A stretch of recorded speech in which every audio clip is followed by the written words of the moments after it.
जैसे कि ज्योग्राफी का फर्स्ट एंड सेकंड चैप्टर जो आप लोग का है, पहला चैप्टर है इंडिया साइज एंड लोकेशन। अगर पूरे वर्ल्ड में आप इंडिया को देखें तो उसका क्या साइज है, ठीक है, ये तो देखेंगे ना। हम लोग कहते हैं हमारा इंडिया इतना बड़ा है, पॉपुलेशन में इतना है, एरिया में इतना बड़ा है, लेकिन वर्ल्ड में कितना बड़ा है? और जब तक पूरे वर्ल्ड के अंदर हम इंडिया को नहीं देखे तो समझ में नहीं आएगा। तो पहले हम ये देखेंगे कि वर्ल्ड में इंडिया है कहाँ, ठीक है, उसके बाद किस कॉन्टिनेंट में है, इंडिया के अंदर क्या है, उसके बाद इंडिया पे चले। तो पहले वर्ल्ड के हिसाब से देखते हैं कि पूरे अर्थ पर कौन से कॉन्टिनेंट कहाँ है, देश कौन सा, ओशन कैसे, बचपन में पढ़ा होगा आपने, लेकिन इस चैप्टर में फिर से एक बार हम रिकैप करते हैं। देखिए बेटा, अगर ग्रीनलैंड को माने तो यूरोप में आएगा, क्योंकि पूरा का पूरा इतना बड़ा ग्रीनलैंड जो है एक छोटे से देश, यूरोप के एक छोटे से देश का हिस्सा है जिसको कहते हैं डेनमार्क, कोपेनहेगन जिसकी कैपिटल है। ग्रीनलैंड ये सोच लीजिएगा कि कनाडा या अमेरिका का या ब्रिटेन का अंडर में आता है, और ग्रीनलैंड को इंडिपेंडेंट कंट्री नहीं, पूरा का पूरा ग्रीनलैंड डेनमार्क का एक हिस्सा है।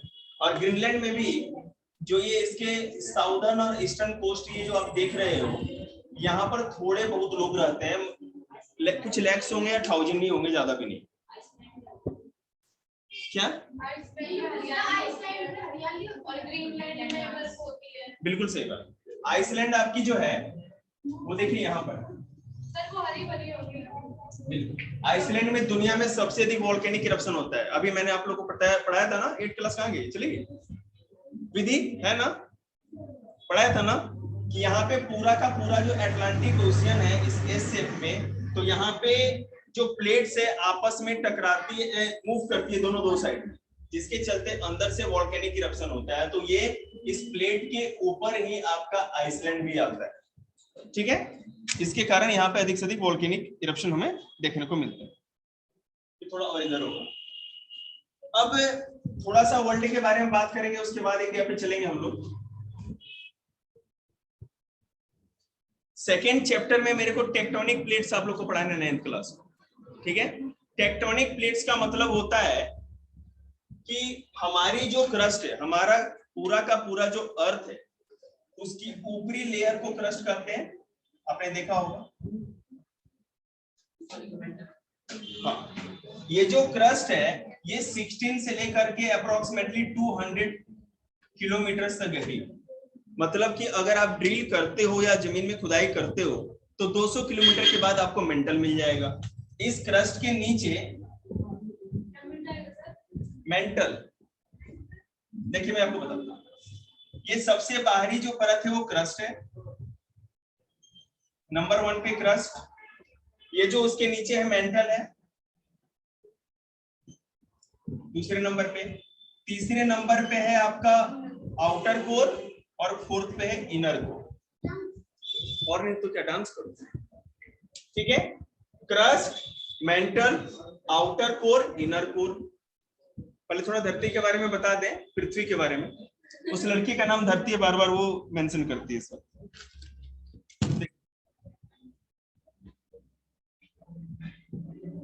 हमारा अर्थ ऐसा ही है, हम लोग अभी कोई भी हमारे पास ऐसा इंस्ट्रूमेंट नहीं है, कोई भी साइंटिफिक रिसर्च ऐसी नहीं हुई है जिससे कि हम जमीन के अंदर जा सके और ड्रिल करके कोई एविडेंस निकाल सके, क्योंकि इतना ज्यादा हीट और टेम्परेचर है कि आप अंदर जा ही नहीं सकते, कोई भी तरह का मेटल या कोई भी तरह का सब्सटेंस अंदर जा ही नहीं सकता, ठीक है, टेम्परेचर बहुत ज्यादा है। अगर मैं आपको यहाँ पर दिखाऊं स्पेस और लेकर के, तो आपको समझ में आएगा।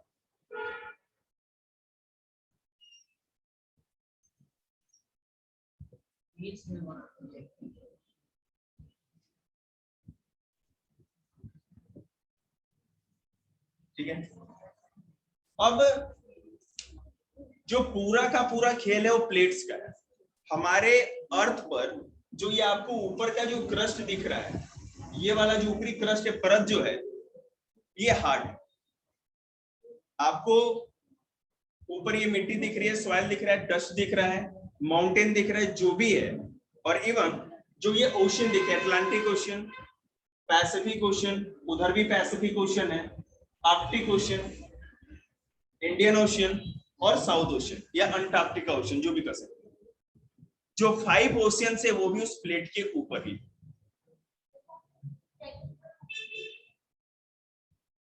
तो अब ये क्वेश्चन उठता है, पहले मैं धरती कैसे बनी, वो पृथ्वी कैसे बनी वो बता दूं, उसके बाद हम लोग है ना अपने इंडिया पे आएंगे, वर्ल्ड के ऊपर आएंगे, ताकि आपको अच्छे से समझ में भी है जो आपके चैप्टर में नहीं है।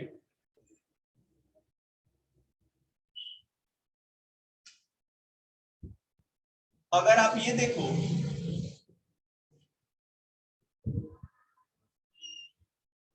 जो पूरा का पूरा ये अटलांटिक ओशियन है, ये एस शेप में, इंग्लिश के एस लेटर के शेप में, और जहां ये है जो मैं ये ड्रॉ कर रहा हूं, जैसे देखिए मैं आपको एक और एग्जांपल बताता हूं। आपने कोई बड़ी सी थाली में अगर पानी ले लो आप, और 7, 8, 10 टुकड़े कागज के अगर डाल दो, तो कैसे फ्लोट करें, तैरेंगे ना। तो उसी तरह हमारे क्रस्ट के नीचे जो मेंटल है, ये मत सोचिएगा कि पानी का है।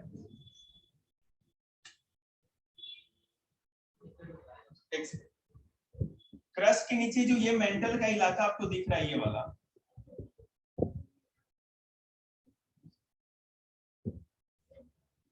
ठीक है, मेंटल का जो इलाका दिख रहा है, ये दो तरह का है।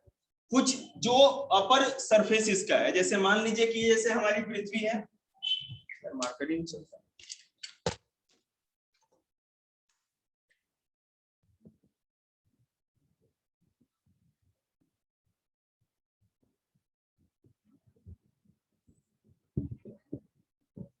तो ये पूरा मेंटल है। तो मेंटल का ये इलाका जो कि क्रस्ट के नजदीक है, क्रस्ट से नजदीक वाला जो मेंटल का इलाका है, मेंटल की वो बाउंड्री जो क्रस्ट को टच करती है, वो तो रॉक शेप में हार्ड है। लेकिन जो कोर के कांटेक्ट में, जैसे जैसे धरती के अंदर हम जाएंगे तो टेम्परेचर बढ़ता जाएगा। आपको पता है क्रस्ट से चलना स्टार्ट करें तो सेंटर तक 6400 किलोमीटर की गति, ठीक है। तो हम यहां तक पहुंचेंगे तो टेम्परेचर बढ़ता जाएगा। तो ऑब्वियसली यहाँ पर क्रस्ट के नजदीक वाला जो इलाका है मेंटल का, वो तो रॉक है, सॉलिड है। लेकिन जो कोर से सटा हुआ इलाका है, कोर से सटा हुआ जो इलाका है मेंटल का, वो कैसा है, लिक्विड फॉर्म में है। लेकिन लिक्विड नहीं, आप उसको कह सकते हैं कि सेमी लिक्विड। आपने जेम या जेली खाई होगी, उस तरह का है। तो ये जो पूरा का पूरा हमारा क्रस्ट है ऊपर, ये 7 बड़े बड़े टुकड़ों में टूटा हुआ है, और इसके अंदर भी और भी छोटे छोटे सेमी पार्ट्स हैं। अब ये पूरा आपको जो हिस्सा दिख रहा है, नंबर 1 जो मैंने दिया, नंबर 2 ये रहा,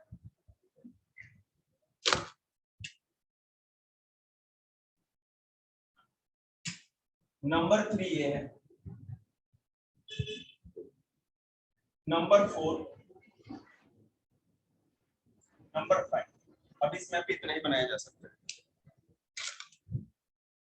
ये नॉर्थ अमेरिकन प्लेट है, ये साउथ अमेरिकन प्लेट है। मतलब कि अब ये तो आपको पता है कि साउथ अमेरिका है तो ये लैंड है, सॉलिड है। यहाँ पे अटलांटिक ओशियन का हिस्सा है, और ये पूरा का पूरा प्रशांत महासागर है, पैसिफिक ओशियन का हिस्सा है। तो जो प्लेट है ना, पानी से जो प्लेट है हमारा क्रस्ट का टुकड़ा है, उसके ऊपर ये ओशियन भी है, पानी भी है, और ये लैंड भी है। इस प्लेट के टुकड़े पे ही इतना हिस्सा वो पूरा का पूरा है। अब अगर ये प्लेट मूव करेगी तो साथ ही साथ ये भी मूव होगा, और उसके साथ साथ ये वाटर बॉडी भी मूव होगी, ठीक है। अब यहाँ पर अगर आप बात करें नॉर्थ अमेरिकन प्लेट की, तो इसके साथ साथ ये पूरा आर्कटिक ओशियन, ये पूरा इलाका आता है। तो अगर ये मूव करेगी तो इसके साथ साथ जो पैसिफिक ओशियन का पानी है और ये जो लैंड है, उसकी प्लेट के ऊपर ही है। अब मान लीजिए कोई अगर कोई भी चीज है, आप उसमें पानी भी रख सकते हो और सॉलिड चीज भी रख सकते हो, कुछ भी हो सकता है। तो ये सारी की सारी चीज इसमें। कॉन्सेप्ट क्या है कि ये जो प्लेट है बाउंड्री है, मतलब प्लेट बाउंड्री का मतलब यहाँ पर देखो, ये आपका यूरेशियन प्लेट है, और ये है नॉर्थ अमेरिकन प्लेट, ये है साउथ अमेरिकन प्लेट, और ये है आपका अफ्रीकन प्लेट, ये अंटार्कटिकन प्लेट नीचे है, और ये इंडियन प्लेट है। यहाँ पर दोनों प्लेट एक दूसरे से दूर दूर हो रहे हैं, ठीक है। प्लेट जो टेक्टोनिक प्लेट्स होते हैं, ये तो क्लियर समझ गए होंगे आप लोग कि हमारे अर्थ पर 7 बड़े बड़े टेक्टोनिक प्लेट्स हैं। टेक्टोनिक प्लेट उसको कहते हैं जो क्रस्ट के बड़े बड़े टुकड़े। बोलिए। नहीं, पैसिफिक के लिए जगह नहीं है ना, उधर और जाएंगे तो पैसिफिक प्लेट भी दो टुकड़ों में बटा हुआ है, एक उस साइड में एक इस साइड। मैं आपको दिखा दूंगा, आप यहां देख सकते हैं। सेकेंड चैप्टर पे ही आपको पढ़ना है। यहां पर क्या होता है प्लेट्स का, मैं ये लास्ट बता करके फिर आपको इंडिया के बारे में समझाऊंगा।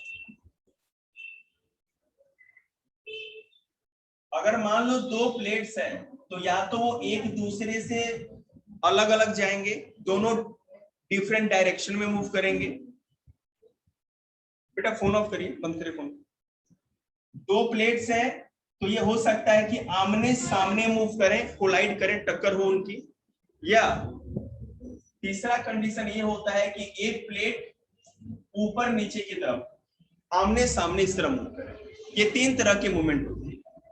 ये पूरा का पूरा अर्थ जिस तरह से बना है हमारा, ये टेक्टोनिक प्लेट्स के मूवमेंट के चलते हुआ है। ज्योग्राफी में एक बहुत बड़े साइंटिस्ट है डॉक्टर वेगनर, उन्होंने टेक्टोनिक प्लेट की पूरी थ्योरी दी थी और उन्होंने बताया था कि यह धरती के जितने भी हिस्से हैं पृथ्वी के, ये 7 मेजर प्लेट्स में बटे हैं और ये सारी चीजें एक दूसरे से दूर हो रही है, मूव हो रही है।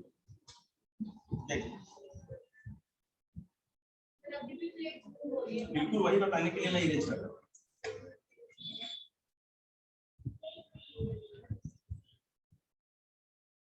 सबसे पहले आज से करोड़ों साल पहले जो हमारी पूरी पृथ्वी थी, उसके ऊपर एक ही लैंड था जिसको पैंजिया कहा जाता था और उसके चारों तरफ ये जो 5 महासागर दिखते हैं, ओशन दिखते हैं, वो एक ही महासागर था, ओशन था, जिसको पैंथला सागर। आगे जाकर के ये पैंजिया 2 टुकड़ों में बट गया। ऊपर का अंगारा लैंड कहा गया और नीचे का गोंडवाना लैंड। ठीक है, ऊपर का अंगारा लैंड और नीचे का गोंडवाना लैंड हो गया। अब इनके अंदर भी जब डिवाइडेशन हुआ तब क्या हुआ, अंगारा लैंड से यूरोप और एशिया वहां रह गए, नॉर्थ अमेरिका इधर हो गया। अंगारा लैंड में सबसे इस साइड में वेस्ट में लेफ्ट में नॉर्थ अमेरिका था और ऊपर एशिया और यूरोप था। गोंडवाना लैंड में जब टूट हुई तो जो हमारा अभी इंडिया दिखता है वो था, ऑस्ट्रेलिया, अफ्रीका और साउथ अमेरिका, ये 4 अलग अलग टूट गए। और ये जैसे जैसे लैंड टूट के अलग हुए तो जो समुद्र का पानी था उनके बीच में आकर के 5 महासागर, इस तरह से तो पृथ्वी का निर्माण हुआ पूरा, जो आज की डेट में आपको दिखता है। अब हम लोग भारत के ऊपर काम करें। क्या आप लोगों को 4th और 5th क्लास में अगर टीचर ने पढ़ाया होगा तो वर्ल्ड के बारे में तो जानते हैं, इसलिए मैंने ज्यादा नहीं बताया, सीधे हम इंडिया की बात करते हैं।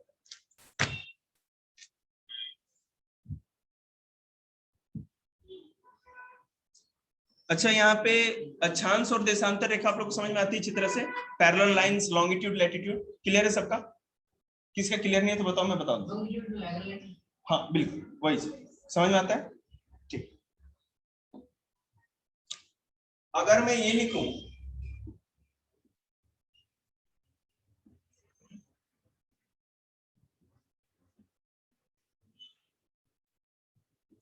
कौन बच्चा इसको पढ़ के बता सकता है? मुझे नहीं लगता कोई पढ़ पाएगा। बताइए क्या लिखा? ये मैंने क्या कहते हैं कोऑर्डिनेट्स बताए हैं आपको, अक्षांश रेखा के। बताइए पॉइंट क्या है? तो ये तो वही तो मैं पूछ रहा हूँ। 6 के लिए ऊपर क्या है? देखिए मैं आपको बताता हूँ, ध्यान दीजिए। माइनस प्लस क्या? माइनस में चला गया, उधर एक्स एक्सिस में होता है। जुकर क्या होता है? आप मेरी बात समझा करो।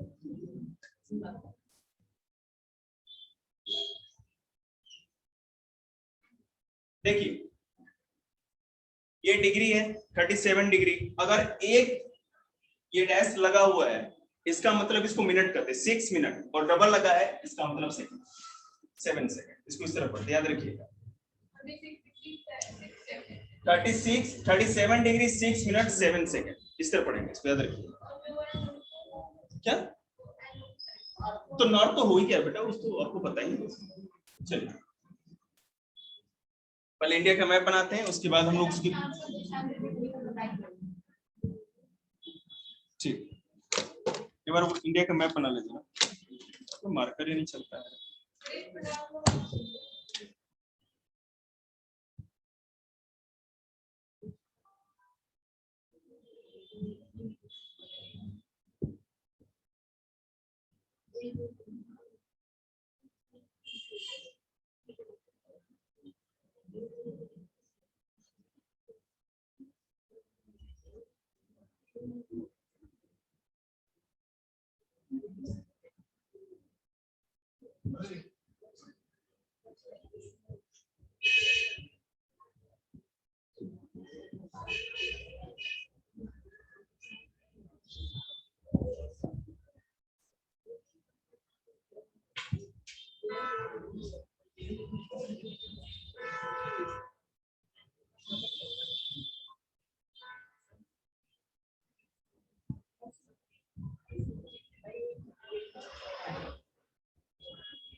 ठीक है,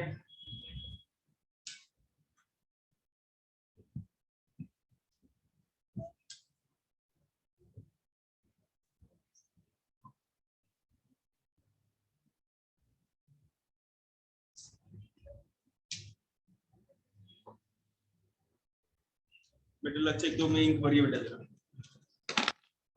भर दीजिए।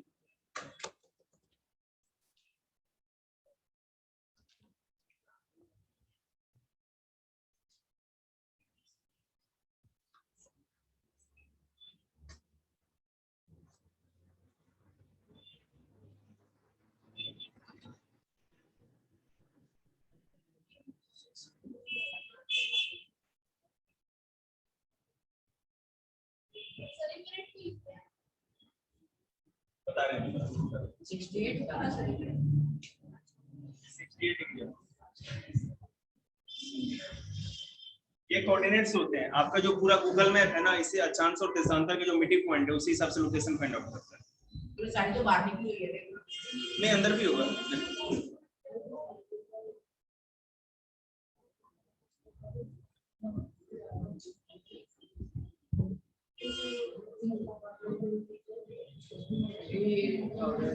ये आसपास है ना।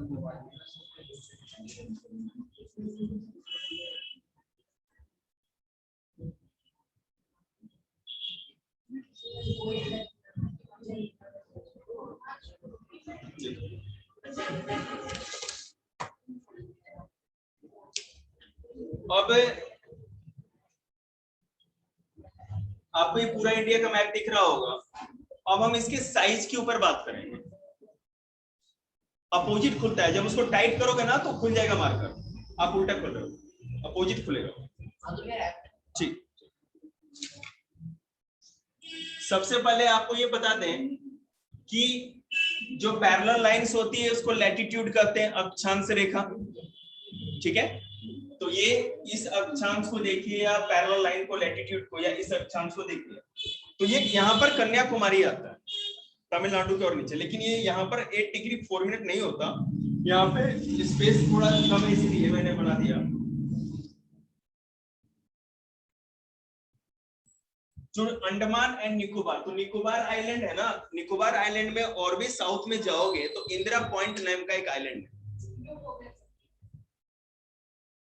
निकोबार आइलैंड पे इंदिरा पॉइंट है जो 8 डिग्री 4 मिनट पैरेलल या लैटिट्यूड लाइन पे है, और इससे बहुत नीचे। ठीक है, और ऊपर में जम्मू कश्मीर का जो ये दिखता है ना आपको, यहाँ पे एक सियाचिन ग्लेशियर में आपको दिखा रहा हूं, काराकोरम पास है। आपने गाडविन ऑस्टिन केटू का नाम सुना होगा, माउंटेन रेंज है, हमारी सबसे हाईएस्ट माउंटेन पीक है, सॉरी केटू, वो यहाँ पर है। 8611 मीटर हाइट है, उसका नाम केटू है। पाकिस्तान कहता है कि वो हमारे हिस्से में, इंडिया कहता है हमारे हिस्से में।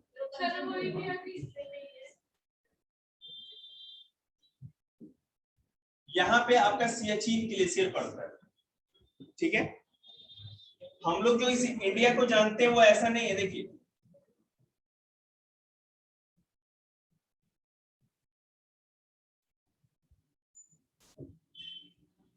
जम्मू कश्मीर अब टूट करके दो हिस्सों में बट गया, ये है लद्दाख और ये है जम्मू एंड कश्मीर। दो सेंट्रल टेरिटरीज बन गई, इंडियन टेरिटरी बन गई। ये जो ऊपर का हिस्सा आपको दिख रहा है ना, ये वाला, ये पाक ऑक्यूपाइड कश्मीर है। 1965 के वॉर में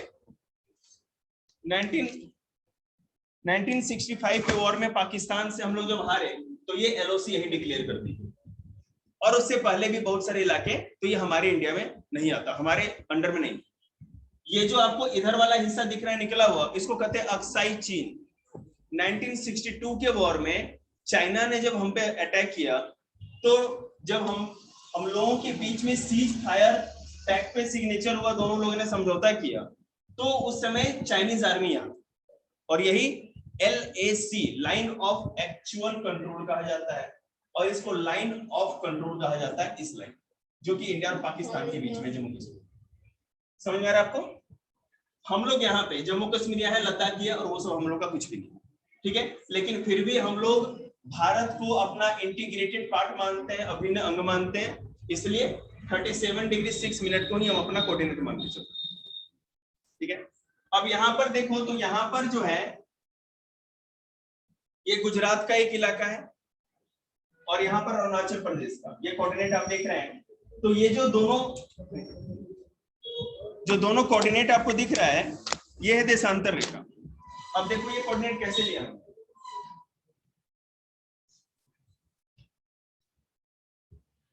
ये लॉन्गिट्यूड लाइन है दो, ठीक है, और इन दोनों के बीच में भारत है, और वो बेटा लैटिट्यूड लाइन,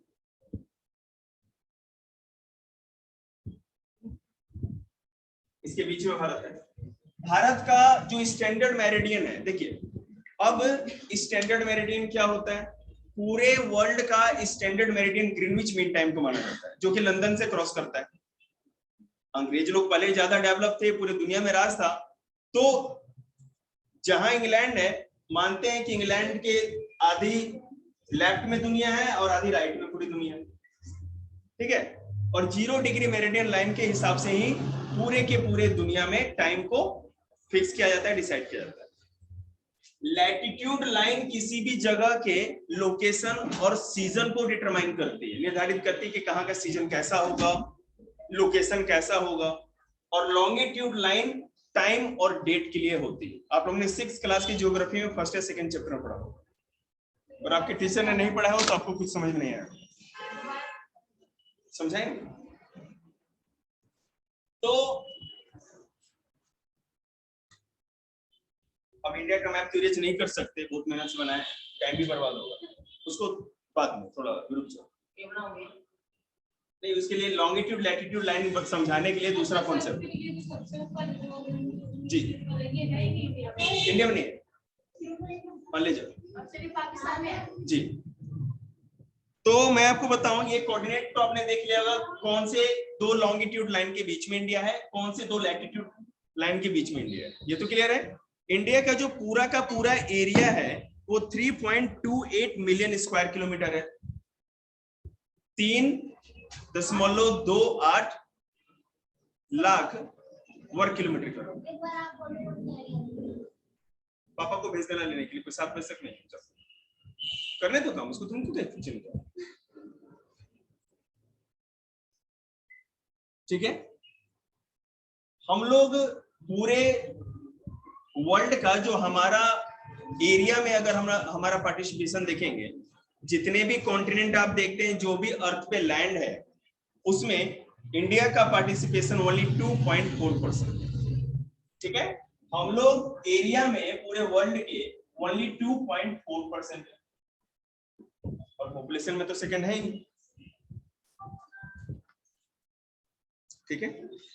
उसके बाद हमारी जो कोस्ट लाइन है, मतलब समुद्र से जो हमारी सीमा है, ठीक है, 7,516.6 किलोमीटर है। देखिए कैसे,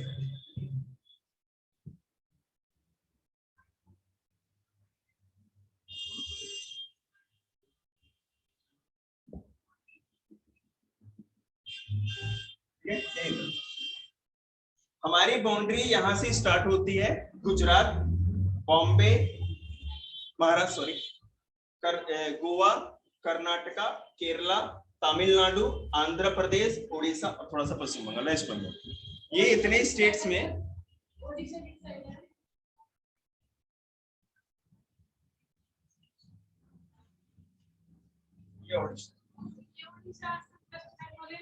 जी वेस्ट बंगाल यहाँ पे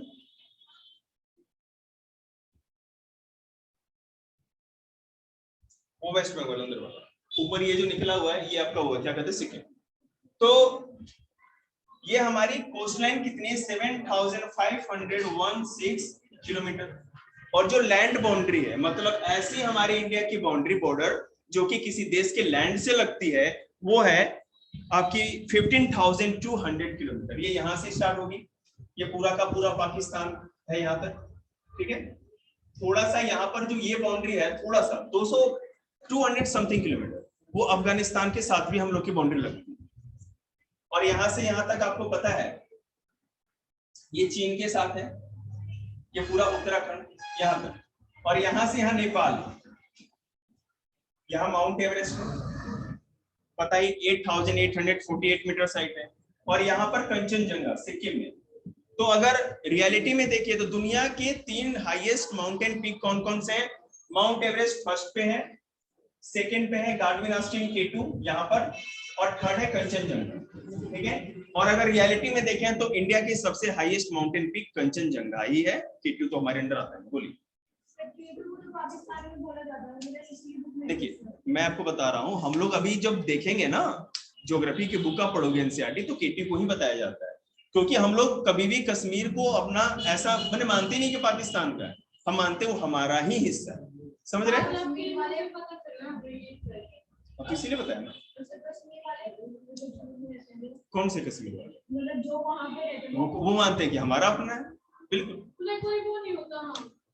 बेटे ज्योग्राफी है, ये क्या पॉलिटी पढ़ा रहे हैं? ये फालतू बात है। मैं बता रहा हूँ ये जो पूरा का पूरा ये नेपाल दिख रहा है ना आपको, ये नेपाल है, बोलने तो बेटा रुक जा मैं बता दूंगा। ये है आपका सिक्किम, और इसके नीचे जो ये वाला इलाका पड़ता है भूटान, और इसके ऊपर का ये जो पूरा बड़ा से इलाका है तो पूरा चाइना है ये वाला। हाँ तो अक्साई चीन बताया था ना आपको, मैंने चीन बांग्लादेश यहाँ पर चीन नहीं है। हाँ बेटा चीन का हिस्सा है, अब उसको भी इंडिया का हिस्सा मानते हैं। मानते तो हैं। हाँ। बोलिए। रावण श्रीलंका का था नीचे, हाँ पता था। वहां पे वो महल भी मिला है रावण का, वो पूरा एविडेंस आप लोग जैसे जब फोन पे आप लोग बकवास करते हो तो उसे अच्छा थोड़ा देख लो, आप लोग नॉलेज बढ़ेगा। सोने का चांदी का नहीं। हाँ तो होती होगी यार, रावण पढ़ाई है ज्योग्राफी पर, अब डोंट इंटरप्ट। अब देखिए यहाँ पर इस साइड में क्या है लक्ष्य, यहाँ पर क्या है भारत, अरेबियन सी पता है आपको, वेरी गुड। भारत के वेस्ट में अरेबियन सी है, ईस्ट में क्या है बे ऑफ बंगाल,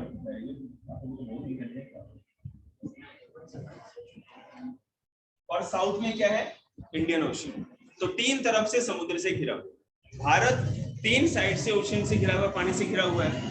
इसीलिए देखिए ज्योग्राफी में कॉन्सेप्ट होता है प्रायद्वीपीय भारत या पेनिसुला इंडिया। पेनिसुला किसको कहते हैं? लैंड का ऐसा हिस्सा जो 3 तरफ से पानी से घिरा होता है उसको पेनिसुला कहते हैं। अब मैं आपको बताऊं,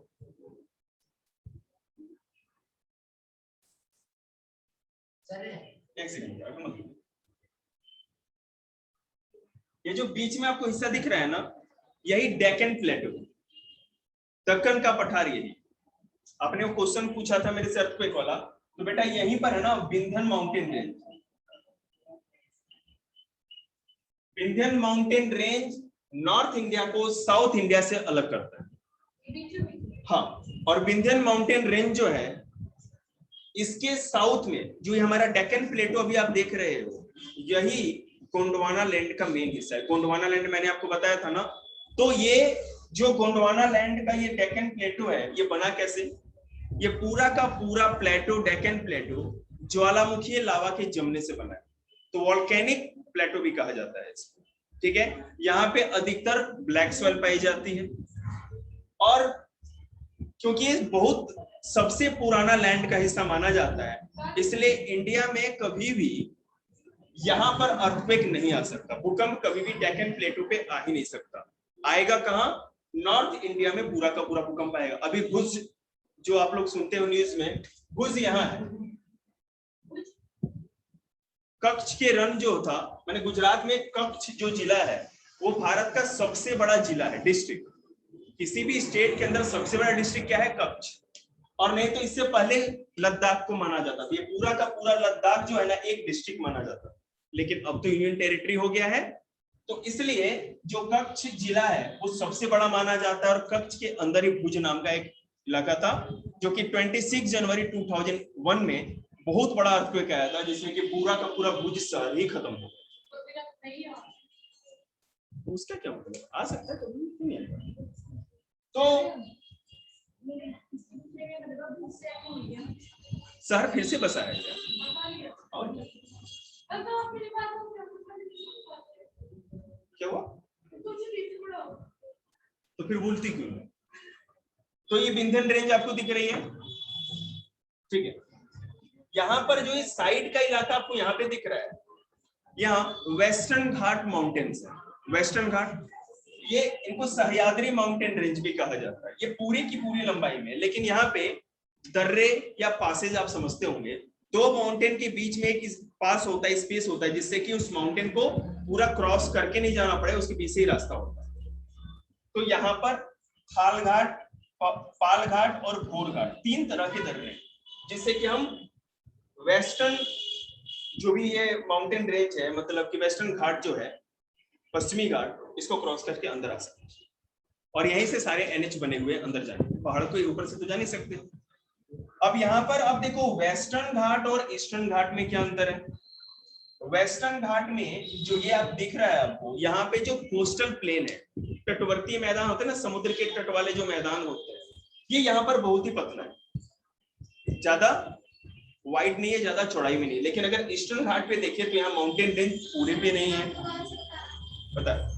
ये जो पूरा का पूरा ईस्टर्न घाट है या पश्चिमी, सॉरी वेस्टर्न घाट या पश्चिमी घाट है, जो माउंटेन रेंज है पूरा, तो यहाँ समुद्र और माउंटेन रेंज के बीच में जो स्पेस है, जैसे मान लो कि ये पूरा कोस्ट हो गया, यहाँ माउंटेन है, यहाँ माउंटेन है पूरा कोस्ट पे, और इस माउंटेन के और समुद्र के बीच में, यहाँ से समुद्र मान लो, ये जो आपको स्पेस दिख रहा है बीच में, यहाँ पे समुद्री लहरों के द्वारा, सी वेव्स के द्वारा जो भी डिस्ट्रक्शन किया गया, उसके चलते कुछ फील्ड या मैदान भी बनते हैं जिसपे खेती है। लेकिन यहाँ पर तो कम है। यहाँ पर क्या है, एक बात और आपको मैं वेस्टर्न घाट पढ़ा रहा हूं तो ये भी जान जाइए कि जितनी भी रिवर्स अरेबियन सी में गिरती है, उंगलियों पे गिन लोगे इतनी कम गिरती है। एक तो है नर्मदा, दूसरी है ताप्ती, ठीक है। उसके बाद ये दो ही रिवर मेन है जो गिरती है, उसके बाद एक तो छोटी रिवर है, उसका कोई मतलब, और ये दोनों का दोनों एस्च्यूरी बनाती है, मुहाना बनाती है, डेल्टा नहीं बनाती। अब ये डेल्टा और एस्च्यूरी क्या है? वो नदी जब समुद्र में मिलने के बाद अपने साथ ज्यादा मलबा लेके नहीं जाती, सेडिमेंट लेके नहीं जाती। अब एक बात बताओ, जो नदी पहाड़ी इलाके से या पथरीले रास्ते से गुजरेगी, उसमें मिट्टी और मलबा आएगा कहां से? ठीक है। तो जो नर्मदा और ताप्ती नदी जो अरेबियन सी में जाती है, ये रॉकी सरफेस से गुजरती है। रॉकी सरफेस से गुजरने के कारण क्या होता है कि इसमें ज्यादा मिट्टी या मलबा, ये सेडिमेंट नहीं होता, और जैसे ही समुद्र में गिरती है तो कोई मैदान या लैंड का इलाका नहीं होता। लेकिन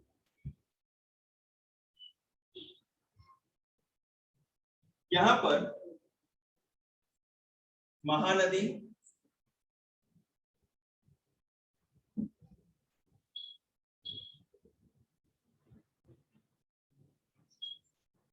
गोदावरी, कृष्णा और कावेरी, ये चार जो रिवर्स हैं, और यहाँ पर गंगा तो है जो यहाँ पे सुंदरवन का डेल्टा बनाती है। तो 4 से 5 जो बड़ी बड़ी रिवर्स हैं ये पूरा का पूरा यहाँ पे डेल्टा बनाती है और यहाँ पे चौड़े मैदान का निर्माण करती है, प्लेन्स का।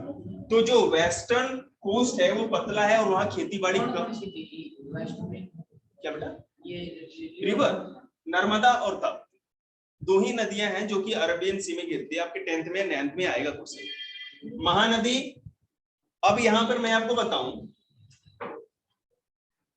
छत्तीसगढ़ और मध्य प्रदेश के बॉर्डर पे मैकाल माउंटेन रेंज है। मैकाल माउंटेन रेंज में एक अमरकंटक की चोटी है, माउंटेन पीक। उस अमरकंटक से सोन नदी निकल के बिहार चली जाती है, महानदी उसके आसपास से निकल करके फिर बे ऑफ बंगाल में गिरती है और वहीं से नर्मदा नदी निकल करके आपको अरेबियन सी में चली जाती है। तो 3 नदियों का उद्गम या ओरिजिन वहीं से होता है। और ये जितनी भी रिवर्स है जैसे ही ईस्टर्न कोस्ट पे आती है तो ईस्टर्न कोस्ट पे आने के कारण क्या होता है कि ज्यादा से ज्यादा सेडिमेंट लेकर के आती है और सेडिमेंट लाने के चलते एक मैदान जैसा बनाती है। ठीक है, बोलो बेटा। ओशन में अर्थक्वेक आता है। हाँ बिल्कुल। तो उसकी डीपनेस में फर्क होता है। मतलब क्या कर रहे हो? मतलब गहराई पे?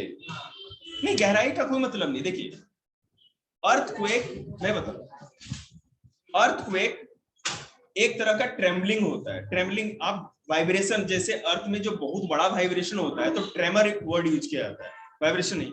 तो उस कंपन के चलते अर्थक्वेक जब भी आएगा तो क्रस्ट को नीचे से, धरती के अंदर से अर्थक्वेक कभी भी ओरिजिन होता है, ऊपर नहीं हो सकता, अंदर से, गहराई से। तो गहराई से जब जाएगा तो वो क्रस्ट को टक्कर मारेगा। ठीक है, और टक्कर मारेगा तो ये डिपेंड करता है कि क्रस्ट के ऊपर हिमालय माउंटेन है या वाटर है, ओशन है, क्या है। क्योंकि क्रस्ट के ऊपर ही पैसिफिक ओशियन भी है, अटलांटिक ओशियन भी है और आपका हिमालयन माउंटेन भी है, कोई ना कोई कॉन्टिनेंट भी उसी क्रस्ट के ऊपर है। तो नीचे से जैसे ही क्रस्ट पे वो एक शॉक लगता है या जो भी एक हिट होता है तो एक वाइब्रेशन होता है। अब वाइब्रेशन होने से बेटा धरती की गहराई को कोई मतलब नहीं होता, उसके ऊपर जो वाटर होता है उसमें सडन एक इनरिचमेंट हो जाती है, हाइट ज्यादा हो गेन करने के चलते सुनामी का रूप लेता है। ओशन के अंदर अर्थक्वेक आ सकता है। बिल्कुल, वॉल्केनो बिल्कुल आता है। और आपको मैं बता दूं कि हमारे अर्थ पर जो भी वॉल्केनिक जितना भी इरप्शन होता है वो 97 to 98% तक ओशियन के अंदर ही होता है, याद रखिए। अगला जो चैप्टर है ना, फिजिकल फीचर ऑफ इंडिया, उसमें तो मैं आपको सब कुछ पढ़ाऊंगा। अभी थोड़ा बॉन्डिंग है, इसको थोड़ा इसी पे समेटना पड़ेगा ना। देखिए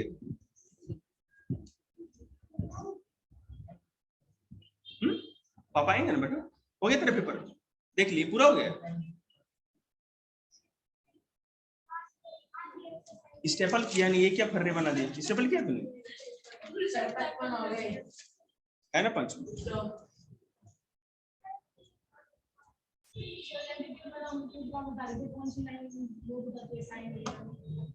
फिर से बोलिए तेज।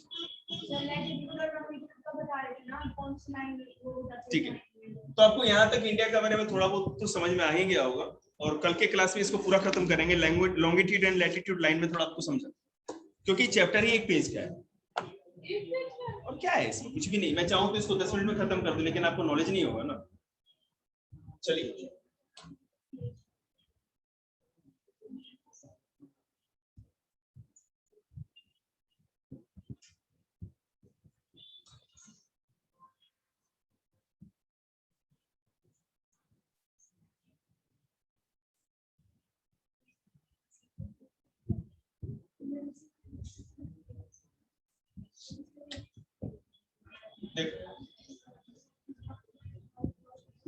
सबसे मेन कॉन्सेप्ट है बेटा लॉन्गिट्यूड लाइन का देशांतर रेखा, ठीक है। लैटिट्यूड लाइन का कोई कॉन्सेप्ट ज्यादा नहीं। चलो फिर मैं पहले लैटिट्यूड लाइन का समझा दूं। अब मान लीजिए हमारी अर्थ है, ठीक है, आपको पता ही इक्वेटर होती है 0 डिग्री, इसके ऊपर 23.5 डिग्री ट्रॉपिक ऑफ कैंसर या कर्क रेखा होती है, north 66.5 degree north Arctic circle होगी और ये नॉर्थ पोल एक पॉइंट होता है, आपको पता है। तो सबसे बड़ा क्वेश्चन ये है कि कैसे आपने 23.5 डिग्री का ये एंगल बना के लगा दिया। ठीक है, ये लाइन 66.5 डिग्री कैसे आपने शो किया अर्थ के ऊपर। ये जो, और हाँ एक सेकंड, ये जो भी अब बड़े हो गए हैं आप लोग तो बड़ी बातें करेंगे आपसे। कोई भी आर्कटिक लैटिट्यूड या लॉन्गिट्यूड एक सर्कल होता है, जैसा कि आपको पता है, एक लाइन तो होता नहीं, क्योंकि धरती गोल है तो चारों तरफ से पृथ्वी गोल है। तुम बुरा मत मानो, पृथ्वी गोल है तो एक पूरा सर्कल बनेगा। अभी सामने से दिख रहा है तो पीछे से भी ऐसा ही होगा। आपको पता है क्या कहते हैं, पोल स्टार के बारे में आपने सुना होगा, ध्रुव तारा, पोल स्टार, वो हमेशा नॉर्थ में एक ही जगह फिक्स होता है, उसमें कभी मूवमेंट नहीं होती। आप कहेंगे सर अब स्टार में मूवमेंट कहाँ होती है, लेकिन आपके नॉलेज के लिए बता दें, जितनी भी स्टार्स है वो भी मूवमेंट करती है, वो भी अपने जो भी उनका क्या कहते हैं गैलेक्सी जो होती है उनकी, उस गैलेक्सी के सेंटर में जो भी क्या कहते हैं ब्लैक होल होता है, उसके चारों तरफ चक्कर लगाता है। जैसे मैं आपको बताऊं छोटा सा एक एग्जांपल, बता रहे हैं ना, ये हमारी मिल्की वे गैलेक्सी है और इसके मिडल में, मतलब यहाँ नहीं, इसके मिडल पाथ पर हमारा सन एग्जिस्ट करता है, और इसके अंदर का जो सेंटर का ब्लैक होल है, इसके चारों तरफ 250 करोड़ सालों में एक पूरा का पूरा चक्कर सन अपने गैलेक्सी का लगाता है। ठीक है, पूरे 250 करोड़ मतलब एक दो साल ऊपर नीचे भाई साइंटिस्ट लोगों ने तो यही कैलकुलेशन दी है, अब हमने तो रिसर्च किया नहीं। पोल स्टार के बारे में बता, जैसे मान लीजिए पोल स्टार हमेशा नॉर्थ में होता है, ठीक है, अर्थ के नॉर्थ में होता है, और इसका जो एंगल इसके लाइट का माने पोल स्टार के लाइट का, रेस का जो इंसिडेंट रे आएगा, इंसिडेंट रे तो आप लोग समझते होंगे, जैसे पता है कि कोई लाइट सोर्स है, उसे जो लाइट जाती है उसको इंसिडेंट रे कहते हैं, और जब टकरा के लौटती है तो उसको रिफ्लेक्टेड रे कहेंगे। तो इंसिडेंट रे जो होती है, जहां पर जिस प्लेस पे जितने डिग्री का एंगल बनाती है, उसी हिसाब से हम लोग लैटिट्यूड लाइन डिसाइड करते हैं। आपको पता है बेटा बिल्कुल सीधे, तो यहाँ तो 90 डिग्री का एंगल बनाएगी। अब यहाँ पर जाएंगे तो आप खुद समझ सकते हैं, यहाँ पे जाएंगे तो खुद समझ सकते हैं कितना डिग्री हो रहा है, और यहाँ जाते जाते मैंने थोड़ा सा और इसको बढ़ाना था, यहाँ जाते जाते बिल्कुल 0 डिग्री हो जाता है। ठीक है, तो उसी हिसाब से हम लोग यहाँ पर पूरा का पूरा लैटिट्यूड लाइन या अक्षांश रेखा का डिसाइड करते हैं। ठीक है, आपके स्कूल के टीचर कभी नहीं पढ़ा पाए, उन्होंने पढ़ाई नहीं हो तो पढ़ाई। अब मैं आपको बताता हूं लॉन्गिट्यूड लाइन वो क्या होता है, कैसे होता है। लॉन्गिट्यूड लाइन के डिसाइड के लिए हम लोग आर्टिफिशियल तरीका अपनाते हैं। आपको पता है ब्रिटिश लोग कितने दिमाग वाले थे, नहीं तो एक मुट्ठी भर लोग इतने काटलों को कैसे गुलाम बना लेते, काट रहे ही तो थे, दिमाग होता तो गुलाम थोड़ी होता। जो भी लॉन्गिट्यूड लाइन होती है, सारी की सारी लॉन्गिट्यूड सर्कल्स जो होती है, देशांतर वृत्त, वो नॉर्थ पोल और साउथ पोल को मिलाते हुए एक रिंग जैसी होती है। ठीक है, नॉर्थ पोल और साउथ पोल को मिलाती है, जितनी भी देशांतर रेखा होंगी नॉर्थ पोल और साउथ पोल को मिलाएगी। ये 0 डिग्री ग्रीनविच लाइन कहा जाता है, ये लंदन से गुजरती है। ठीक है, एक लॉन्गिट्यूड लाइन से दूसरे लॉन्गिट्यूड लाइन के बीच में 111 किलोमीटर का डिफरेंस होता है। जैसे बेटा ये 0 डिग्री है, आपने अगर 1 किलोमीटर आगे बढ़ाया, 1 डिग्री अगर आगे बढ़े तो 111 किलोमीटर का डिफरेंस। इस बात को समझो। उसके बाद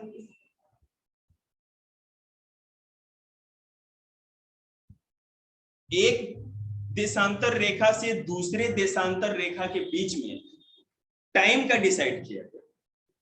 टाइम का डिसाइड इस तरह से डिटरमाइन किया गया कि एक देशांतर रेखा या लॉन्गिट्यूड लाइन से दूसरी लॉन्गिट्यूड लाइन के बीच में 4 मिनट्स का डिफरेंस होगा। आप यहां पर हो, किसी भी ऐसे प्लेस पे पहुंच रहे हो, 4 मिनट तक अगर आप जाओगे, 4 मिनट का डिफरेंस होगा, तो वहां पर 1 डिग्री देशांतर पे पहुंच जाओगे, फिर 2 डिग्री, 3 डिग्री,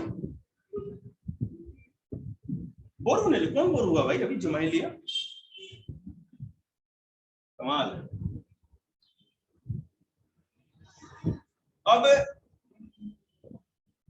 तो 15 डिग्री जाएंगे तो कितना टाइम का डिफरेंस हो जाएगा अलग, 1 आवर का। तो हर 15 डिग्री के बीच में अगर 15 डिग्री, तो ये 15 डिग्री, तो 4 into 15 इसका तो 60 मिनट्स, मतलब कि 1 आवर। तो हर 15 डिग्री देशांतर या लॉन्गिट्यूड लाइन आगे या पीछे जाओगे तो 1 घंटा कम या ज्यादा होगा। ठीक है, बोलिए, तुम बोलो क्या बोलो। सर हमारा इंडिया को देशांतर दूरी पे रखिए। तो बताया नहीं था आपको मैंने, 68 डिग्री 7 मिनट टू 68 डिग्री मानो।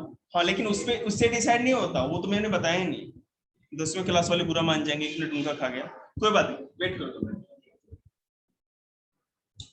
तो इसी के हिसाब से हम डिसाइड करते हैं कि किस जगह पे कौन सा टाइम होगा। ब्रिटेन में कुछ अलग टाइम होगा, अभी कुछ अलग टाइम होगा, और हर देश के बीच में हम क्या करते हैं कि एक स्टैंडर्ड मेरिडियन लाइन बनाते हैं हर कंट्री के बीच में। और आपको जान के आश्चर्य होगा कि रसिया एक ऐसा देश है जिसमें बहुत सारे टाइम जोन्स हैं, एग्जैक्ट टाइम जोन्स, मतलब कि वहां पे एक से अधिक स्टैंडर्ड मेरिडियन लाइन खींची जाती है। अब देखिए, अगर आप भारत की बात करें,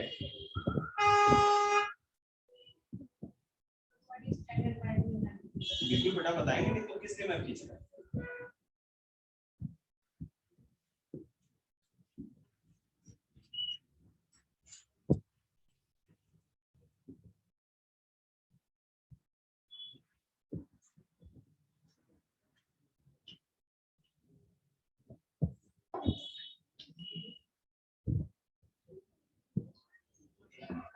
ठीक है, जैसे इंडिया है तो यहां पर मिर्जापुर इलाहाबाद के पास पड़ता है, वहां से 82.5 degree meridian, sorry longitude line cross करती है, 82.5 degree eastern meridian line. Sorry मैंने बताना भूल गया, 0 डिग्री ग्रीनविच के इधर तो ईस्ट ही होगा, भारत भी लंदन के ईस्ट में है, इसलिए ईस्टर्न मेरिडियन लाइन होता है लॉन्गिट्यूड लाइन।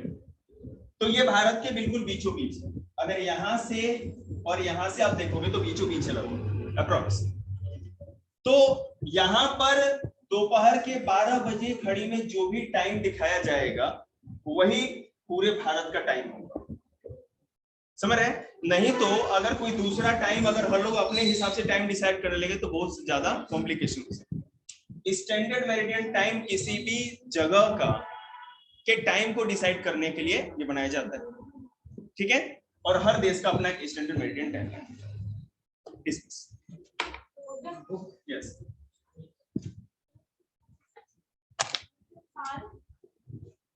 अब बाद में